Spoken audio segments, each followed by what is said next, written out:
Hello students, welcome to the channel IPCS by Yogendra sir. मैं हूं योगेंद्र और आज हम स्टार्ट करेंगे हमारा न्यू टॉपिक, जिसको चालू करने से पहले मैं आपको बहुत ज़्यादा थैंक्स करना चाहता हूं कि आप लोगों की मेहनत की वजह से आज मेरा चैनल मोनेटाइज हो चुका है और यूट्यूब से मुझे अर्निंग होने लगी। और इसका पूरा का पूरा शेयर आप लोगों को जाता है जिन्होंने चैनल को सब्सक्राइब किया है और मेरी वीडियोज़ को देखा है। होप आगे भी हम और ज़्यादा माइलस्टोन अचीव करेंगे, ठीक है, और ज़्यादा से ज़्यादा व्यूज़ लाने की कोशिश करेंगे। और मैं चाहूँगा कि मैं और ज़्यादा से ज़्यादा अच्छा किस तरीके से आपको कंटेंट प्रोवाइड कर सकूँ, ठीक है। सो आप कमेंट में बता सकते हैं कि किस तरीके से हम और नया कर सकते हैं हमारे इस चैनल पे, ताकि आपको बेनिफिट हो। तो चलिए शुरू करते हैं हमारा न्यू टॉपिक, जो कि है सॉर्टिंग या डेटा फ्रेम। सो सॉर्टिंग क्या होती है, मैंने ऑलरेडी बता रखा था प्रीवियस यूनिट में कि हम सॉर्टिंग का मतलब से समझते हैं कि यदि हमारे पास कुछ भी डेटा है, डेटा फ्रेम में डेटा है, तो हम क्या कर सकते हैं, उसको जमा सकते हैं। अब हम जमा कितने तरीके से सकते हैं, हम किस तरीके से जमाते हैं, या तो असेंडिंग ऑर्डर में जमाते हैं या डिसेंडिंग ऑर्डर में। मीन्स सपोज हमारे पास न्यूमेरिक वैल्यू है तो 1 से लेकर 10 डेटा है, तो हम 1 से 10 तक जमा सकते हैं, या फिर उल्टा कर सकते हैं, 10 से चालू करेंगे और 1 तक जमाएंगे, ठीक है। यानी कि ग्रेटर तो स्मॉलर या स्मॉलर टू ग्रेटर। सेम इसी तरीके से यदि हमारे पास बहुत सारे नेम्स हैं, स्टूडेंट्स के नेम हैं, हम किस तरीके से डेटा को जमा सकते हैं, हम अल्फाबेटिकल जमा सकते हैं, means from A to Z, या फिर हम उल्टा जमा सकते हैं, यानी कि जेड टू ए। तो इसी का मीनिंग होता है sorting. Sorting means refers to arrangement of data elements in a specific order. यानी कि हिंदी में साफ बातों में यदि मैं कहूँ कि डेटा को किसी भी निश्चित ऑर्डर में जमाने को क्या कहा जाता है, सॉर्टिंग। तो चलिए शुरू करते हैं हमारा प्रैक्टिकल काम। तो चलिए आ जाते हैं हमारे एनाकोंडा में, ठीक है। जुपिटर मैंने चालू कर रखा है ऑलरेडी, और हम हमारा प्रीवियस एग्जांपल ही यूज करने वाले हैं, क्योंकि ये रहा हमारा डेटा फ्रेम। इस डेटा फ्रेम में हमें मालूम है, जो कि हम प्रीवियस एग्जांपल यूज करते हैं, इसमें है हमारा स्टूडेंट के मार्क्स, ठीक है। इसमें हमने क्या किया है, हमारे 3 यूनिट टेस्ट के मार्क्स स्टूडेंट के इसमें रिकॉर्ड किए हैं, जिसमें हमारे पास डिफरेंट सब्जेक्ट्स हैं। यूनिट टेस्ट 1 के math, science, SST, Hindi and English. और ये क्या है, हमारी लिस्ट ऑफ डिक्शनरी, ठीक है। और हमें मालूम है इसको किस तरीके से बनाना है, और ये रहा हमारा लिस्ट ऑफ डिक्शनरी का आउटपुट। अब हम हमारे जो आउटपुट में देख रहे हैं कि जो रमन है, जुहेर है, अशरवी है, मिष्टी है, ये क्या है, एक पर्टिकुलर अरेंजमेंट में नहीं है, अरेंजमेंट में नहीं, यानी कि ये हमारे जमे हुए नहीं है। अब हम क्या चाहते हैं कि इनको जमाएं। किस तरीके से जमाएंगे, जब हमारे पास मार्क्स लिस्ट आती है या कुछ भी आती है, तो हम क्या करते हैं, उनको अल्फाबेटिकली जमाते हैं, या न्यूमेरिक बेस पे जमाना चाहो तो रोल नंबर वाइज भी जमा सकते हैं। तो फिलहाल हम क्या करते हैं कि किस तरीके से जमाते हैं हमारे डेटा फ्रेम को, वह सीखते हैं।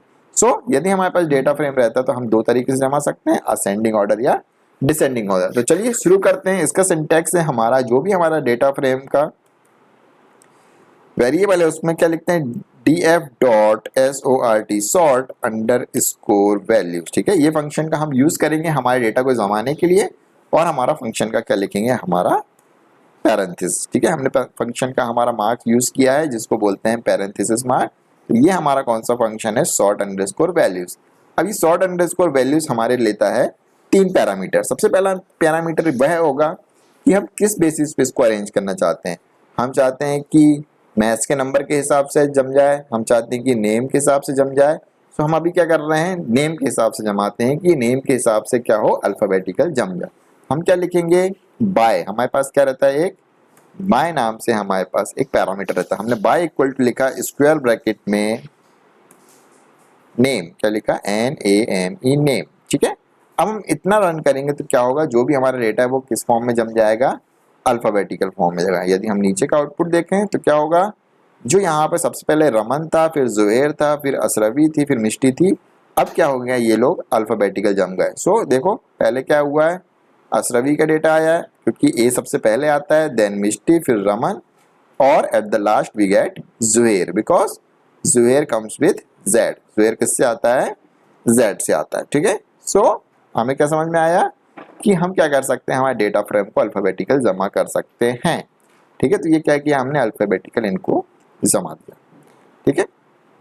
अब हमें क्या करना है कि suppose we have to arrange them in descending order, कि मैं नहीं चाहता कि अशरवी का नाम सबसे पहले आए, मैं चाहता हूं कि जुहेर का नाम सबसे पहले आए। तो हम क्या कर सकते हैं, इसको डिसेंडिंग ऑर्डर में जमा कर सकते हैं, यानी कि हम चाहते हैं कि जेड से स्टार्ट हो हमारी लिस्ट और ए पे खत्म हो। तो हम क्या कर सकते हैं, यहाँ कॉमा लगा के हम यहाँ पे सेकंड पैरामीटर दे सकते हैं, जिसका नाम होगा ASCENDING, असेंडिंग, इक्वल टू हम लिखेंगे फॉल्स, यानी कि हम असेंडिंग क्रम में नहीं चाहते, इसलिए हमने क्या लिखा, उसको फॉल्स कर दिया। अब क्या होगा, ये इसको हम यदि रन करेंगे तो क्या होगा, हमारी जो लिस्ट है वो क्या होगी, उल्टी जमेगी। किस तरीके से, पहले किसका नंबर आया, जुबैर का, फिर रमन, फिर लास्ट में अशरफी। ठीक है, तो क्या हो रहा है, ये Z to A अरेंज होगा। ठीक है, सेम इसी केस में यदि न्यूमेरिक वैल्यू है तो क्या होगा, सपोज मैं यहाँ पे क्या लिखता हूँ, हम किसके बेसिस पे अरेंज करना चाहते हैं, मैथ्स के मार्क्स हिसाब से। तो मैं क्या करता हूँ, यहाँ पे क्या लिखता हूँ,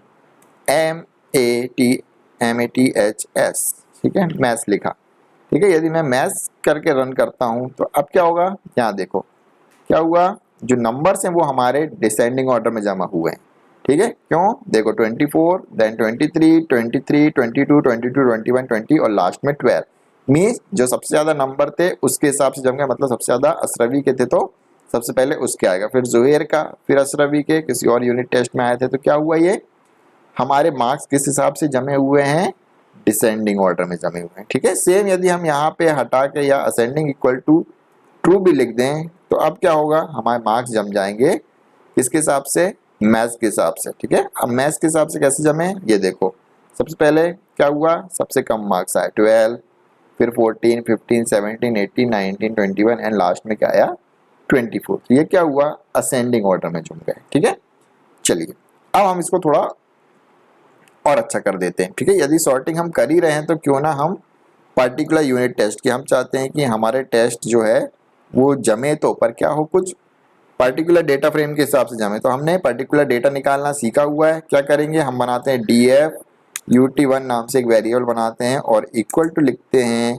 DF, और इसमें क्या करेंगे, स्क्वायर ब्रैकेट लगा के क्या लिखेंगे, DF dot UT equal to 1। ठीक है, DF dot UT equal to 1। तो क्या होगा, हमारे जो DF डॉट UT में है क्या होगा, सिर्फ DF डॉट UT1 का ही डेटा आ गया, यानी कि यूनिट टेस्ट 1 का ही डेटा आएगा। अब अपन इसको कॉपी करके क्या करते हैं, इसी डेटा को सॉर्ट करते हैं। ये हमने बहुत बार किया है, ये फिर से करते हैं। अब यदि मैं इसको रन करता हूं तो क्या होगा, सिर्फ यूनिट टेस्ट 1 का ही डेटा आएगा और क्या होगा, वो मैथ्स के हिसाब से अरेंज हो गया। देखो ये यूनिट टेस्ट 1 है हमारा, और यहाँ पे 15, 20, 22 और 23 सिर्फ क्या हुआ, इन्हीं के नंबर आ रहे हैं। ठीक है, तो यूनिट टेस्ट 1 के ही नंबर आ रहे हैं। अब यहाँ अपन यदि नेम्स करेंगे तो और भी अच्छा लगेगा। यदि मैं यहाँ पे नेम्स कर देता हूँ तो क्या होगा, हमारा डेटा क्या होगा, सॉरी नेम है हमारा कीवर्ड, इसलिए एरर आ गई है। इसको मैं नेम कर देता हूँ और इसको करते हैं रन। ठीक है, अब देखो यूनिट टेस्ट 1 में क्या किया हमने, अल्फाबेटिकल जमा दिए सारे डेटास को, क्या लिखा, अशरफी, मिष्टी, रमन एंड जुबैर UT1, और क्या हुए, इनके मार्क्स आ गए। ठीक है, अब हमको क्या करना है कि मैथ्स के हिसाब से जमाने कि मैथ्स में जो सबसे कम है वह सबसे ऊपर आए उसका नाम, तो हम यहाँ पे सिंपली क्या लिख देंगे, मैथ्स। ठीक है, और रन करूंगा तो क्या होगा, मैथ्स में 15 मिस्टी क्या है, फिर 20, फिर 22 और 23। इसी तरीके से हम चाहते हैं कि हाईएस्ट नंबर मैथ्स में हो उसके हिसाब से जमे, तो हम क्या करेंगे, फॉल्स कर देंगे। अब क्या होगा, जिसमें मैथ्स में सबसे ज्यादा जिसके आए होंगे उसका नाम सबसे पहले आएगा। ठीक है, सो ये क्या होता है हमारा सॉर्टिंग। और सॉर्टिंग हम कितने तरीके से कर सकते हैं, 2 तरीके से, मतलब असेंडिंग ऑर्डर या फिर डिसेंडिंग ऑर्डर। ठीक है, असेंडिंग ऑर्डर में करना रहता तो हम क्या करते हैं, असेंडिंग इक्वल टू ट्रू लिख देते हैं। ठीक है, और हमें डिसेंडिंग ऑर्डर में करना रहता तो हम लिखते हैं असेंडिंग इक्वल टू फॉल्स। और यदि हम बाय डिफॉल्ट यदि हम कुछ भी नहीं लिखते, असेंडिंग इक्वल टू ट्रू या असेंडिंग इक्वल टू फॉल्स, तो बाय डिफॉल्ट कैसा चलेगा, असेंडिंग ही ऑर्डर चलेगा, यानी कि सबसे छोटे से सबसे बड़ा। ठीक है, यदि न्यूमेरिक वैल्यू है तो, और यदि अल्फाबेटिकल है तो A to Z ही जाएगा। सो ये वीडियो थी हमारी sorting a data frame. Okay, so hope आपको समझ में आया होगा कि किस तरीके से हम डेटा को सॉर्ट कर सकते हैं। नेक्स्ट वीडियो में हम देखेंगे इसका नेक्स्ट पार्ट, जो कि है हमारा ग्रुप बाय, यानी कि हम किस तरीके से डेटा को क्या कर सकते हैं, ग्रुप्स में डिवाइड कर सकते हैं। ठीक है, सो आज के लिए इतना ही। नेक्स्ट वीडियो तक के लिए good bye and take care. और हाँ, चैनल को अभी तक अपने सब्सक्राइब नहीं किया तो चैनल को सब्सक्राइब कर दें, और वीडियो पसंद आई हो तो लाइक करना बिल्कुल भी ना भूलें। नेक्स्ट हम पढ़ेंगे ग्रुप बाय फंक्शंस।